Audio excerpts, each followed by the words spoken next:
Order order order. স্বরাষ্ট্রমন্ত্রী এটা withdraw করা উচিত অথবা আপনি এটাকে এক্সপান্ড করা উচিত।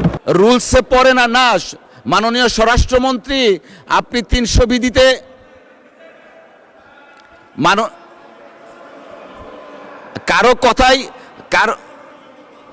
কারো কথাই শোনা যাচ্ছে না, আপনারা বসেন।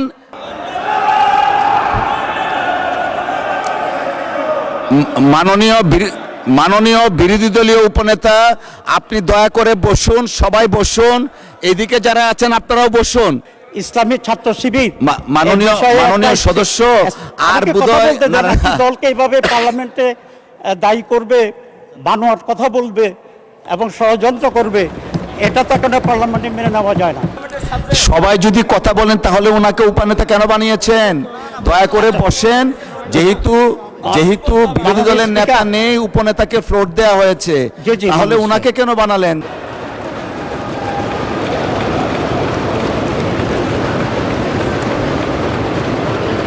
এই মাননীয় উপনেতা দেখেন, আপনি যে বিষয়টা অ্যাড্রেস করেছেন, আমি হামলি রিকোয়েস্ট করছি আপনাকে। আমি বলেছি যদি কোনো অসংসদীয় ভাষা থাকে, রীতিনীতির বাইরে থাকে, আমরা পরীক্ষা নিরীক্ষা করে সিদ্ধান্ত দিব। এখন আমরা দিনের কার্যসূচিতে যাচ্ছি, কাউকে কোনো কিছু দিচ্ছি না। বসেন।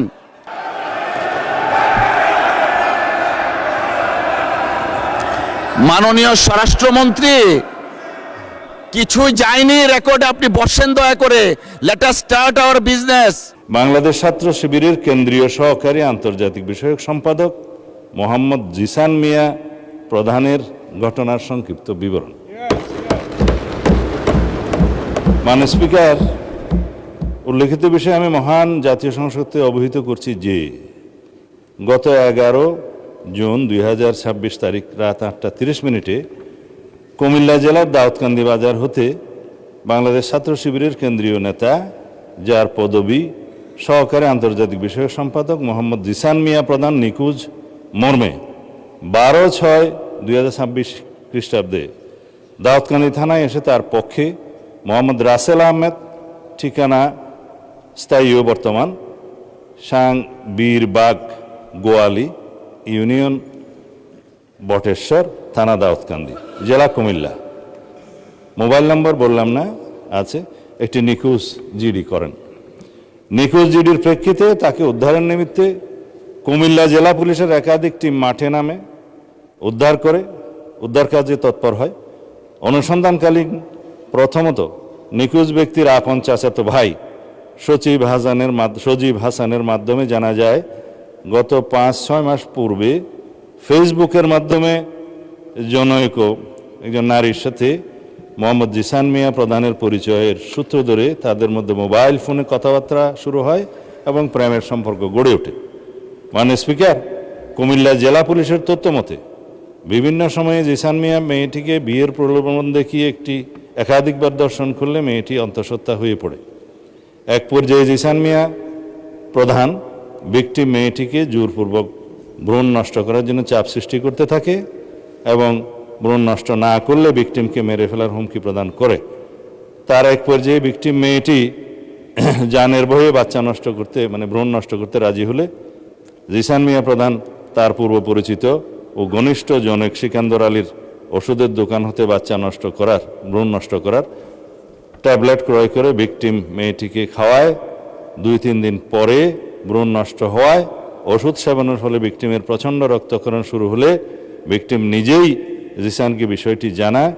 তখন জিসান তার আপন চাচাতো ভাই সজীবের মাধ্যমে পুনরায় একই ফার্মেসি হতে ওষুধ সংগ্রহ করে ভিকটিমের বাড়িতে পৌঁছে দেয়। ওষুধ সেবনের পর রক্তক্ষরণ বন্ধ হলে ভিকটিম জিসানকে বিয়ের জন্য চাপ সৃষ্টি করে। এক পর্যায়ে জিসান 12 জুন তারিখে রোজ শুক্রবার বিয়ে করতে সম্মতি জ্ঞাপন করে, কিন্তু গত 11 জুন তারিখ রাত 8:30 বিয়ে না করার টালবাহানায় জিসান নিজেই আত্মগোপন করে তার চাচাতো ভাই মোহাম্মদ রাসেল আহমদের মাধ্যমে দাউদকান্দি থানায় একটি নিখোঁজ জিডি করেন। নিখোঁজ জিডির অনুসন্ধানকালীন কুমিল্লা জেলার লাকসাম থানা এলাকায় স্থানীয় লোকজন ও লাকসাম থানা পুলিশের মাধ্যমে আত্মগোপনে থাকা জিসান মিয়া প্রধানকে উদ্ধার করা হয়। ভিকটিম মেয়েটিকে থানায় হাজির হয়ে মোহাম্মদ জিসান মিয়াকে মেয়েটি থানায় হাজির হয়ে মোহাম্মদ জিসান মিয়া প্রধানকে 1 নম্বর আসামি করে ধর্ষণে সহযোগিতা এবং ভ্রূণ নষ্ট করার অভিযোগে অপর 3 জন যথাক্রমে মোহাম্মদ সজীব হাসান, সেকান্দর আলী ও মোহাম্মদ গোলাম রব্বি সহ মোট 4 জনের নাম উল্লেখ করে এজাহার দায়েরের প্রেক্ষিতে দাউদকান্দি মডেল থানার মামলা নম্বর 13 তারিখ 13/6/2026 খ্রিস্টাব্দ ধারা নারী ও শিশু নির্যাতন দমন আইনের 9(খ)/30 তৎসহ 313, 506 এবং 34 পেনাল কোড রুজু করা হয়। গত 13/6/2026 তারিখে এই অভিযুক্ত সজীব হাসান ও সেকান্দর আলী তাদেরকে গ্রেফতার করা হয়। তারা বিজ্ঞ বিচারিক জুডিশিয়াল ম্যাজিস্ট্রেট আদালতে ঘটনায় নিজেদেরকে জড়িয়ে 164 দ্বারায় স্বীকারোক্তিমূলক জবানবন্দি প্রদান করে। বর্তমানে মামলাটি তদন্ত অব্যাহত আছে। যেহেতু মাননীয় স্পিকার এই বিষয়ে অনেকেই ভেরিফাইড ফেসবুক পেজে তার নিখোঁজের বিষয়টি অন্যভাবে বর্ণনা করে সরকারকে দায়ী করতে চেয়েছিল এবং প্রকৃত ঘটনা উদ্ঘাটনের পরে সেটা আমরা মনে করলাম এই ঘটনা জাতির সামনে প্রকাশ করা দরকার। আমি এই মহান জাতীয় সংসদের মাধ্যমে এটা প্রকাশ করলাম। ধন্যবাদ মাননীয় স্পিকার। ধন্যবাদ মাননীয় স্বরাষ্ট্রমন্ত্রী। মাননীয় বিরোধী দলের উপনেতা, আমরা প্রসিডিংসে যেতে চাচ্ছিলাম। আচ্ছা, একটু মাইকটা দেন, উনি শুনি কি বলতে চাচ্ছেন। একটি দলকে কেন্দ্র করে পরবর্তী পর্যায়ে যে স্টেটমেন্টটা দিয়েছেন, এটা মাননীয় উপনেতা, আমি একটু আপনাকে যদি বইটার সামনে থাকে আমি একটু পড়ে শোনাতে চাই, একটু দয়া করে যদি ধৈর্য ধরতেন। 300 বিধিতে বিবৃতি দেওয়ার পর এই ব্যাপারে কোনো কোশ্চেন করা যায় না। এটা আমাদের ওই রিটেন একটা যে কনস্টিটিউশনের মতো এটা সংসদের। উনি কিন্তু পরবর্তী যে বক্তব্যটা, সবাই যদি কথা বলেন তাহলে ওনাকে উপনেতা কেন বানিয়েছেন? দয়া করে বসেন। যেহেতু বিরোধী দলের নেতা নেই, উপনেতাকে ফ্লোর দেওয়া হয়েছে, তাহলে ওনাকে কেন বানালেন? আচ্ছা, ধন্যবাদ। না, আপনি প্লিজ মাননীয় সদস্যবর্গ, অত্যন্ত নিন্দনীয়। জি মাননীয় উপনেতা, আপনি বলুন। জি, আজকে স্বরাষ্ট্রমন্ত্রী পরবর্তী পর্যায়ে যে সাবজেক্টটা বলেছে, আপনার এটা এলাও করা উচিত হয়নি না জেনে, 1 নম্বর কথা। 2 নম্বর কথা হচ্ছে, আমি কিন্তু আগেরটাও জানতাম না, আগের বিবৃতিটা কি ছিল সেটাও জানতাম না। আপনি বলেন কি বলতে চাচ্ছেন প্লিজ।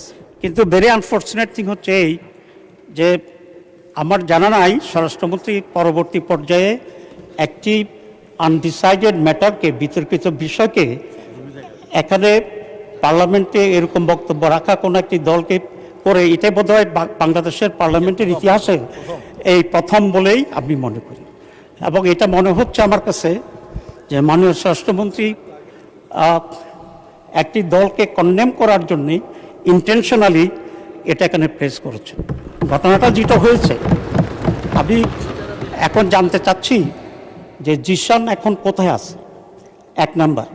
2 নম্বর কথা হচ্ছে, এখানে কুমিল্লার পুলিশ জিসানের সাথে কারো কথা বলতে, সাংবাদিকদেরকেও দেখা করতে দিচ্ছে না। এবং যে মেয়েটার কথা বলা হয়েছে, ওই মেয়েটার সাথেও কাউকে কথা বলতে দেওয়া হচ্ছে না। তাহলে এটা কেন? এখানে কি কোনো প্লট তৈরি হচ্ছে? এটা আজকে স্বরাষ্ট্রমন্ত্রীর বক্তব্যটা মনে হচ্ছে যে ওনারা একটা প্লট তৈরি করার জন্যই পুলিশ এবং স্বরাষ্ট্রমন্ত্রী একই লাইনে আলোচনা করে এই কাজটি করবে। 2 নম্বর কথা হচ্ছে, এই ধরনের এই ঘটনাটি যে ন্যাচারাল হয়েছে, এই ধরনের কোনটা সঠিক এখন এটা ডিসাইডেড হয়নি, এটার কোনো স্টেটমেন্ট আসেনি। 2 নম্বর কথা হচ্ছে, এই ধরনের ঘটনা যেগুলো সত্য, প্রতিদিনই নানা ঘটনা ঘটছে, কিন্তু পার্লামেন্টের মধ্যে এইটাই আসছে। মাননীয় উপনেতা, আপনাকে অসংখ্য ধন্যবাদ।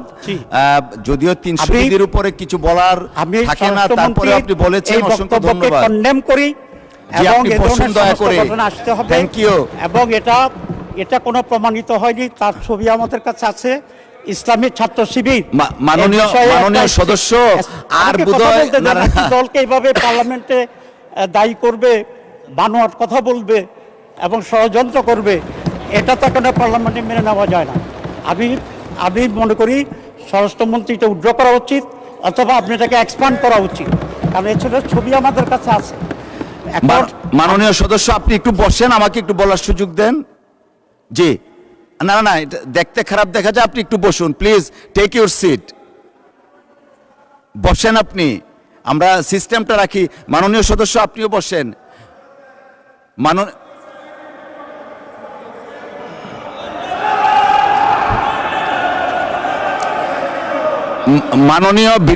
মাননীয় বিরোধী দলীয় উপনেতা, আপনি দয়া করে বসুন, সবাই বসুন, এদিকে যারা আছেন আপনারাও বসুন, আপনারা বসুন বসুন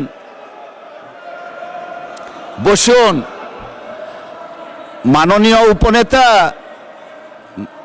মাননীয় উপনেতা, আমি কিছু বলতে চাচ্ছি, আমাকে বলার সুযোগ দেন, সবাই বসুন দয়া করে। মাননীয় উপনেতা, আপনি বসুন, সবাইকে বসুন please, take your seat everyone, বসেন বসেন। আচ্ছা ঠিক আছে, বসেন বসেন, সবাই বসেন দয়া করে। সদস্য আপনি বসেন। জি, মাননীয় স্বরাষ্ট্রমন্ত্রী আপনিও বসেন, বসেন সকলেই। জি, মাননীয় সদস্য আপনিও দয়া করে বসুন।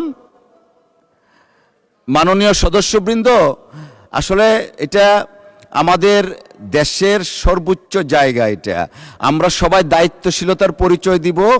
আপনি যে কথাটা বললেন, অনেক কথা বলা হয়েছে স্বরাষ্ট্রমন্ত্রীর পক্ষ থেকে, কথা শুরু করলে আমরা অনেকে অনেক কথা বলতেই থাকি। আপনি যা বললেন সর্বশেষ এক্সপান্স করার জন্য আমরা পরীক্ষা নিরীক্ষা করে দেখব, যদি সংসদীয় রীতিনীতির বাইরে কিছু হয়ে থাকে সেটা পরবর্তীতে সিদ্ধান্ত নেওয়া হবে। সকলকে অসংখ্য ধন্যবাদ, আমরা কোনো বিতর্কে যেতে চাচ্ছি না, প্লিজ বসেন। মাননীয় সদস্যবৃন্দ, দিনের কার্যসূচি অনুযায়ী বসেন প্লিজ, বসেন বসেন। আমরা এটা কোনো আলোচনায় যাচ্ছি না, বিতর্কেও যাচ্ছি না, রুলসে পড়ে না। না, মাননীয় স্বরাষ্ট্রমন্ত্রী, আপনি 300 বিধিতে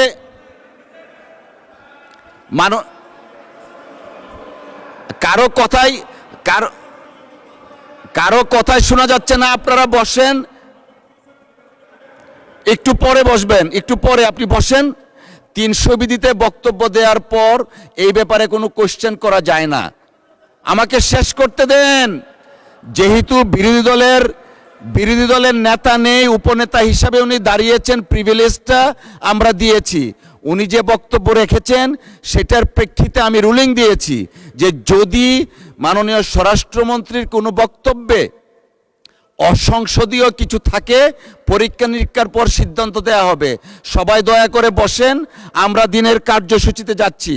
মাননীয় সদস্যবৃন্দ, দিনের কার্যসূচি অনুযায়ী এখন 2025 এটা পরে 2025-26 অর্থ বৎসরের সম্পূরক বাজেট সম্পর্কে সাধারণ আলোচনা অনুষ্ঠান হবে। না না, রেকর্ডে যায়নি, আমি তো বলেছি। আপনি বসেন বসেন, মাননীয় মন্ত্রী বসেন, সকলেই বসেন।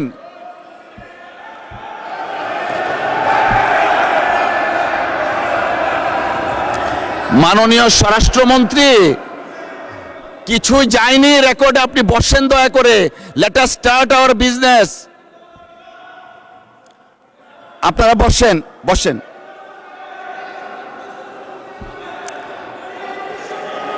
আমি রুলিং দিয়েছি।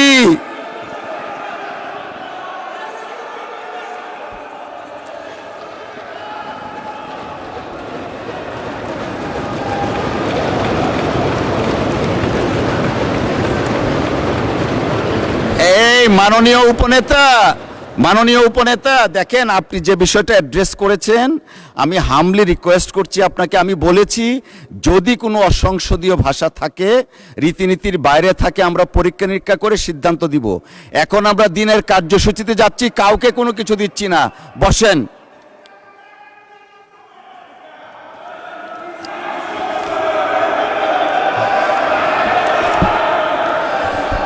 এ পর্যায়ে ত্রয়োদশ, বসেন দয়া করে। আমি দেইনি, উনাকে ফ্লোর দেইনি।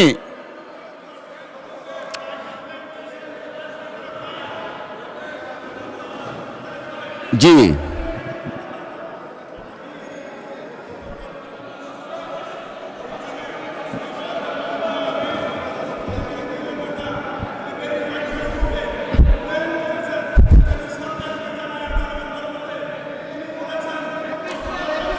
মাননীয়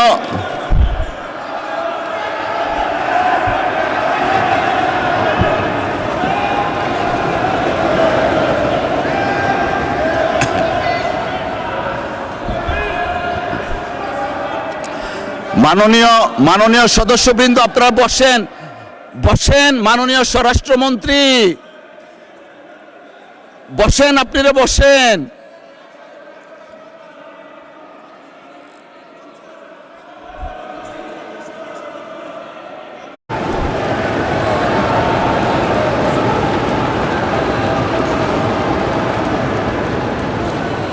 জি,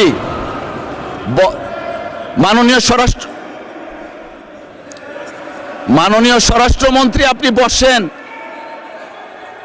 বসেন বসেন বসেন। ওনারাও বসবে, আপনিও বসেন বসেন বসেন। কিছুই রেকর্ডে কিছু নয়, আপনারা বসেন। Let us start our business. ওনাকে দেয়া হয়নি। মাননীয় বিরোধী দলের নেতা, উপনেতা, আপনি বসেন।